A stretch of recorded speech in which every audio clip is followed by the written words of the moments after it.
How I spend my money is none of your business. If you have a problem with it, you can get out of here. My mother-in-law, who firmly believes the money I earn is hers and spends it as she pleases. And my husband, who simply turns a blind eye and never even bothers to admonish her. Every day I lose a little more patience with the two of them. How long must I continue to live this way? Honestly, I've been at my breaking point. Fine. I'll do as you say. I'll leave this house. Please never contact me again. My name is Ruby, a 34-year-old remote worker. 2 years ago, I married my husband Matthew, and now we live together with his mother. Matthew was raised in a single-parent household, apparently had a hard time growing up, and told me he had endured countless hardships. I want to make things easier for my mom, Matthew would often say during our courtship, and I fell for Matthew because of his gentle side. Being an only child myself, perhaps because I was the sole recipient of my parents' love, I had feelings of gratitude towards them and wanted to repay them in some way. Maybe that's why Matthew and I were able to sympathize with each other on that point. Afterward, we, who had been co-workers at the same company, decided to get married after a few years of dating. We talked about various things for the future after getting married, like where we would live, or saving money to buy a house, but our workplaces were far from both of our parents' homes, and we didn't even imagine living together at the time. Also, the first time I met my mother-in-law was during our marriage proposal, and her impression was far from the kind mother Matthew always talked about. To be honest, I felt she was someone I should absolutely avoid. So, you're Ruby, Matthew's fiancé? You're not what I imagined. I'm disappointed. I thought you were a cute, petite woman with a lovely smile. Huh? That's what my mother-in-law blurted out, barely paying attention to the greetings. Sure, at 5 feet 6 inches, I'm a bit tall for a woman, and my appearance is more stylish than pretty. Apparently, I wasn't what my mother-in-law had in her mind. Still, I never imagined being critiqued on my appearance at a first meeting. Naturally, as this was our first meeting, I couldn't respond with a joke. I simply laughed it off and pretended it didn't bother me. With the cold atmosphere that ensued, I thought Matthew would come to my rescue, but instead, he just listened to his mother's story and happily chuckled. Is it okay to marry this guy? That was the first question I had. But from what I heard, my mother-in-law had never been sick and seemed to be in good health. Her hobbies included traveling and shopping, and she had a lot of good friends in the area she was accustomed to. Also, she seemed to be actively engaging with the neighbors, so even if I had married Matthew, I believed she wasn't the type to frequently impose on our home. On the way back from our first meeting with her, I casually spoke to Matthew. Your mom is really lively, isn't she? She's never been sick, she must be very conscientious. It looks like she has lots of friends around the neighborhood, so I guess we don't have to worry about living together. Well, yeah. For now, she seems fine and I think she's okay. I have been thinking that at some point, I'll have to take care of her, but that's a future concern. Taking his words to heart, I stopped talking about my mother-in-law any further. To be honest, it was probably more of a relief. Regardless of what kind of person my mother-in-law might be, as long as my relationship with Matthew is good, there's no problem. If the issue of living together comes up decades from now, I'll deal with it then. That's how I decided to think. Shortly after, we got married. We had talked about having a grand wedding, but due to our busy work schedules, we had to postpone it. If anything, Matthew was looking forward to the wedding more than I was. He was like, "It's a once-in-a-lifetime wedding, so I want to invite everyone, co-workers, friends, relatives, and have a big celebration, and I'm sure Mom would be thrilled, too." He was saying things like that. I wasn't as keen, so I was actually grateful that work was so busy. However, around this time, I felt a growing gap between Matthew and me, as if a distance was forming in our hearts. We had different roles at work and somehow I ended up in a higher position than him, which I guess he wasn't very happy about it. I heard a rumor that you got promoted to section manager, is that true? Why didn't you turn it down? You're going to quit when we have a baby, right? Quit work? I've never even thought about that. We agreed we would both continue to work after marriage, didn't we? I understood that it was pure jealousy towards me, but I stayed silent, thinking that saying anything more would just hurt Matthew's pride. It was the only way to keep the peace. Our relationship remained awkward after that, and then Matthew said something utterly incomprehensible. "I've thought about it, and I want you to stay home and take care of the household. So quit your job and make things easier for me to work." Somehow, I had a hunch he might say something like that, and it was spot on. According to a good colleague, Matthew was apparently upset about my promotion and had been complaining quite a bit at work. He had been saying that I don't do any housework, that I laze around at home, that he does all the cleaning and laundry, even prepares all the meals. No, that's not true at all. Matthew has always left all the cleaning and laundry to me. He hasn't even pressed a button on the washing machine. While I thought this to myself, I couldn't tell anyone, and before I knew it, I was seen as a wife who had abandoned housework. Naturally, I wasn't happy about the bad rumors, so I confronted him directly. "Can you stop spreading weird rumors about me? That I don't do any housework. That's absolutely not true. I'm the one doing everything, right?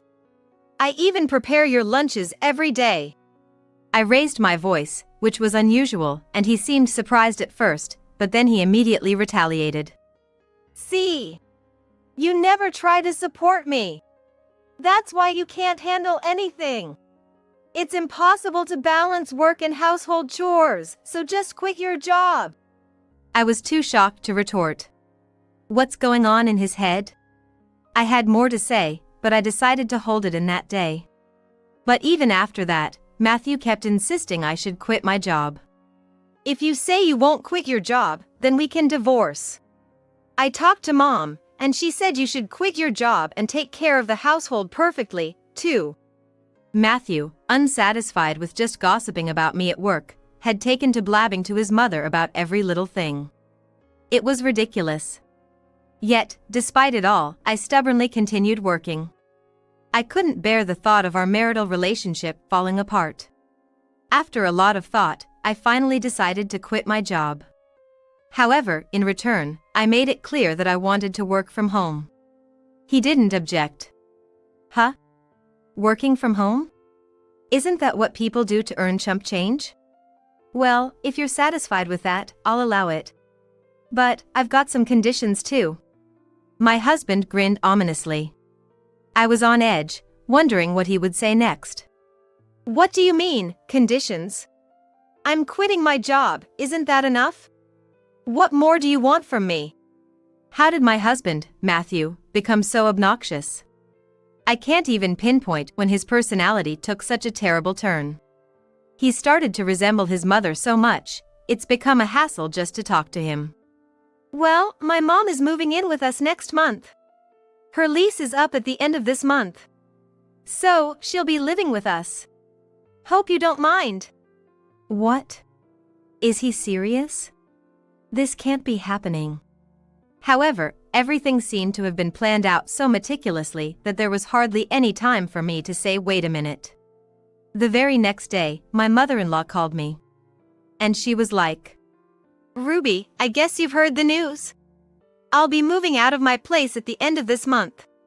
It's all quite sudden, but I'm counting on your support." She sounded so pleased with herself. Matthew, too, seemed thrilled as he overheard our conversation. In essence, his plan was to have me quit my job and take care of the two of them. I saw through his scheme right away.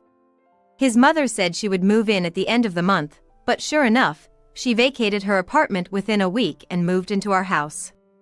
She didn't lift a finger to help with the housework and instead complained constantly. She was like, "You should clean the rooms thoroughly. And your cooking is tasteless. Who taught you to cook? I'd like to meet your parents." My living hell began the day she moved in, and 2 years later, it's still ongoing. Before I knew it, my relationship with Matthew had completely chilled. I was treated as nothing more than a housemaid, taking care of the two of them. What I realized after living with her is that she is a big spender. She has a weak spot for designer brands, and she buys something new every time a new collection is released. She has more shoes, clothes, wallets, and bags than I can count. I tried talking to Matthew about it, but he brushed me off and he was like, "Mom's always been into fashion. Well, as long as she's happy, what's the harm?" By this time, neither Matthew nor my mother-in-law were contributing a cent to our household expenses. Matthew was using the money he earned for himself and my mother-in-law. As soon as she received pension, she would go shopping. I was fed up with the monotony of everyday life, even questioning what I was doing living here. Amidst all of this, my mother-in-law and Matthew proposed something outrageous. "Hey, Mom and I are thinking about going on a trip for a week starting next month. A vacation in Cancun, pretty cool, right? We'll even get you a souvenir." What? I was taken aback by the sudden announcement. Turns out, that day was my birthday. How come forgetting my birthday and going on a vacation to Cancun? That's unthinkable. You're kidding, right? You do realize what day it is, don't you? When I said this, my mother-in-law walked over and was like, "Of course we do. You even marked it on the calendar, right? Your birthday, isn't it? But, such things don't really matter anymore." They laughed and smirked as they looked at me. Annoyed by their attitude, before I knew it, I was blurting out my frustrations. Enough is enough! A vacation when you don't even pay for the living expenses? I've been paying for everything these past 2 years. After all, you made me quit my job, isn't that strange? My face was bright red with anger, and I felt I could barely control myself. But they didn't care. My mother-in-law was like, "How I spend my money is none of your business. If you have a problem with it, you can get out of here. There's no proof you've been earning money in the first place." That was her response. Even though they were living off the money they took from me and spending it as they pleased, they dared to say such things. And my husband, who ignored my mother-in-law's words and didn't even bother to intervene, was like, "You were the one being supported, weren't you? You might have had to use some of your savings recently, but don't get all high and mighty." I was fed up with these two people in front of me. How long do I have to live like this? Honestly, I'm at my wit's end. Fine. I'll do as you say. I'll leave this house. Please never contact me again. Matthew, this is the end for us. We're getting divorced, a divorce. Perhaps they were waiting for me to leave all along. They were grinning as if they had succeeded in their plan. Then, to my astonishment, my mother-in-law was like, "Perfect. Actually, we called a locksmith today. We were thinking about changing the locks after getting rid of the nuisance." That's what she said. I don't know what kind of plan they had, but it seems they conspired to kick me out of this house today. Mom, that's incredible. I didn't expect Ruby to decide to leave at this moment. She's unexpectedly tenacious. I thought we'd have a tougher time, but it's all good, isn't it? These two clueless individuals were seemingly expecting to live comfortably in this house once they kicked me out. As if it would go so smoothly. "In less than an hour, the movers will arrive, so can you pack your stuff quickly? I'll dispose of the larger items as bulky waste, so please only take what you need." Oh, sure. Okay. I don't mind you changing the locks. But, you both might want to get ready in various ways, too. I told them something ominous. Of course, they didn't seem to understand, and after that, I quickly left the house. After leaving, I had mountains of things to do. Honestly, I was so irritated that I was furious, but I was thinking of a way to calmly and carefully send these two to hell. Having made the rounds to various services, I decided to enjoy living in a hotel until I found a new place. I've hardly been able to afford luxuries before, so I decided to spend a few weeks in a luxury hotel suite. Feeling like a celebrity, I was excited about what was to come. And then, a few weeks later, I finally got a call. From the two of them, their voices sound completely desperate. "Hello? Hey. Oh, that's me, Matthew." "Oh, hey. What's up? Have you by any chance received a bunch of something?" They sounded completely flustered, their voices shaking. And it seemed like my mother-in-law was right there with him. I could hear a voice in the background. So? What do you want? Well, what do I want, you ask? You should know, right? We got a call from the lawyer about a divorce, and also an eviction notice within a week. This is too much, no matter what. I never even said I wanted a divorce. This is just too selfish. Let's make up each other. Matthew, about to cry, was asking for reconciliation, even at this point. From my perspective, I was like, what's gotten into this guy? After all, they forcibly took over the house I had been living in, changed the locks, and drove me out, and I was the one who owned the house. And my mother-in-law was pretty flustered, too, and she took over the phone to try to persuade me. Listen, Ruby, the divorce thing is a lie, right? Matthew and we didn't mean what we said like that. You understand, right? We just said it as a joke, but you're taking it seriously. Matthew's as Matthew does, but my mother-in-law is apparently quite an oddball, too. Well, I guess it's like the saying, the apple doesn't fall far from the tree, you know? Well, considering I was the one who got kicked out, there's no way I can make up with you. And all this time, you've been using my money, so don't mess around. Huh, but isn't that money what Matthew earned? Whatever I use the money my son earned on, that's none of your business, right? Even after explaining it before, she still seems to be completely clueless. She must have been under the impression that the money I earned belonged to Matthew. I couldn't help but let out a deep sigh when Matthew asked me as if something just occurred to him. Hey, just how much are you earning? It's strange that you own that detached house, and you've been living the same lifestyle even after quitting your job. I've never given you a cent, you know? It seems he finally realized it. And then, this guy just said it out loud. That he's not paid a single cent. Well, since we're going to be strangers anyway, I might as well tell him the truth.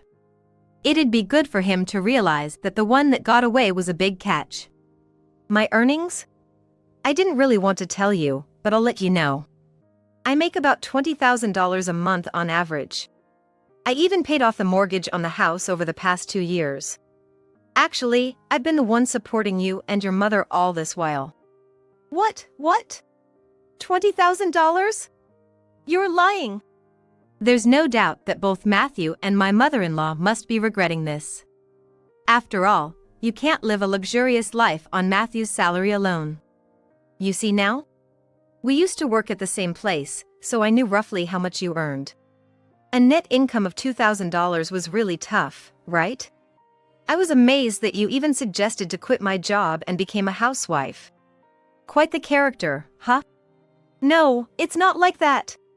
I'd been working hard, believing that I could become a department head like you someday. So, you know. It seems Matthew is under the impression that he's a capable man. He's never managed to get a position higher than a regular employee, despite being older than me, and it's clear from the company's evaluation of him. It seems like a waste of time even to bother with him. Well, I have no intention of making up with you. After all, your mother, who's notorious for her reckless spending, would inevitably come with you. I don't want to lose any more things. Just move out of the house as soon as possible. Please, Ruby. Listen to me, please. I apologize for all the horrible things I've said up to now. So, please. Despite them insisting, I have no intention of forgiving them. They really are persistent. Even my mother-in-law was like, Ruby, you can ignore me, but could you please make up with Matthew? I'll leave right now. Please, I'm begging you. This is a once-in-a-lifetime request. Look, I apologize for everything. It seems my mother-in-law was apparently crying. Of course I won't change my mind whatever they say. So, I told you it's impossible. Anyway, I'm busy, so I'll talk to you later. Irritated, I hung up the phone. Knowing how stubborn I can be, Matthew didn't push me further. And as I told him, he soon found a new place to move to. He canceled the vacation they had planned, and quickly packed up and moved out of the house. His new home is a rundown apartment that's over 60 years old. It creaks so much that it feels like the roof might fly off and the walls might collapse if a hurricane comes. Well, considering he's been living it up on my dime all this time, I guess it's about time he starts living a life that's more in his league, right? Afterwards, Matthew reported his divorce to his company. I heard that he was pretty much the laughing stock among his bosses. The boss was like, "You're such an idiot for not cherishing a competent wife when you had one." Right in front of everyone. It seems like he's been whining about me all this time, but in reality, no one believed his stories. I hear they even told him that he got what he deserved for driving me away, right in his face. Hearing that story, I must say, was pretty satisfying. Ever since then, I've bought myself a brand new condo and I've been enjoying new life. With the freedom to spend my money and my time as I please, I'm planning to aim for even greater heights in my career.